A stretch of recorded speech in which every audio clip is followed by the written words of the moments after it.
Welcome back. It's been a chaotic few weeks within Milwaukee Public Schools, the largest school district in the state, and now the impacts are rippling across the state. The revelations of major financial mistakes led to the superintendent resigning, and now the district could lose up to $50 million in state aid for the next school year.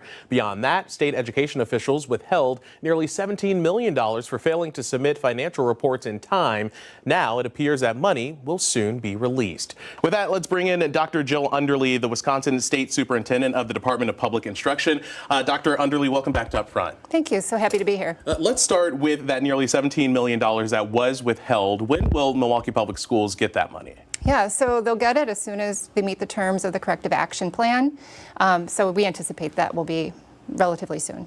Even though they accept the terms, if they accept the terms of that CAP, you have put some contingencies on it. Yeah, so we're going to be closely monitoring the different regulations. I mean, we are a compliance agency, and so we want to make sure that they are following the rules. The latest estimate from DPI is that MPS will lose between $35 and $50 million next school year in state aid because of these accounting errors. Has that number increased at all as you continue to look into this? Well, the estimate right now is between 35 and 45 million, so we're not quite sure. And I just want to be clear, they didn't lose the money. They got the money last year. It's just going to be withheld as we balance things out for the next school year and fix the accounting errors. And when do you anticipate to know for sure what that dollar amount will be?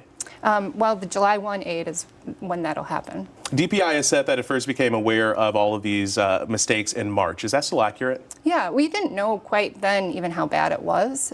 Like I said before, submitting reports late was not unusual. School districts do that, and then when that happens, we certainly, help them out. Technical assistance, we reach out. We found more or less in late April when we were meeting with them that things were worse than we had expected.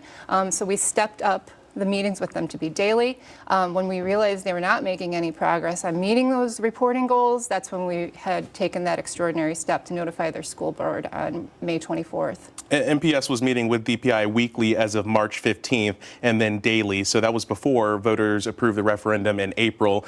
DPI knew in March that these issues were evident? Well, no, not necessarily. Like I said, we didn't know how bad things were. And as I said prior, for example, last year they submitted reports late. The last time in 23, they submitted their reports in late March as well as mid-April. So there was really no reason for us to believe that they were not going to submit the reports in 2024. The governor in part pointed the finger at DPI. I want to play a little bit of what he told Matt just this past week. Take a listen. What responsibility does DPI have in this? It seems like they knew about a lot of this before it became public for weeks, even months. Well, I would think if there's any concern I have, and I'm obviously supportive of the DPI, but to allow it to happen at this point in time without notifying the school board or others, I think that was a mistake on their part. On DPI's part? Absolutely. They need to keep people informed.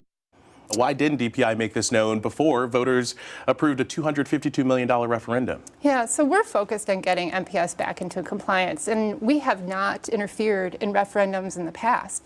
So I can't imagine if DPI started weighing in on local school district referendums, what repercussions that would have, how school boards would feel about that, how superintendents would feel about that. And so we really rely as a local control state for that relationship between the superintendent and the board to keep each other informed. MPS leaders knew about this in March. DPI knew about this in March. I know that you say that you didn't realize how bad of an issue it was, but there was a massive campaign asking taxpayers to pass this referendum, $252 million.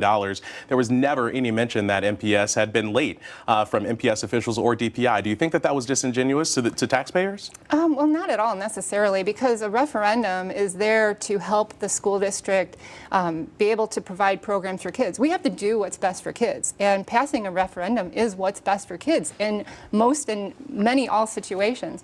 Even if that money is needed only because of their own errors on keeping the finances together? Well, I guess it would just necessarily depend. When I look at a referendum, that's to keep programs going. That's to pay your teachers. That's certainly to make sure all kids can read. It's a lot of different things that are outside of financial problems. Could they have been able to pay teachers and keep kids in the classrooms by keeping their finances in order?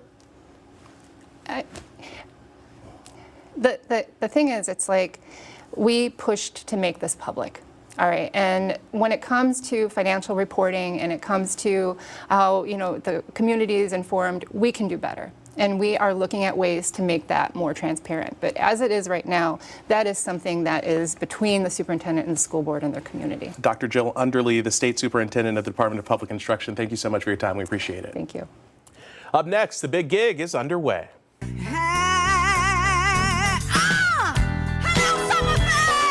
Summerfest, 56th year along the lakefront in Milwaukee. Now the new CEO of one of the country's largest music festivals is with us next.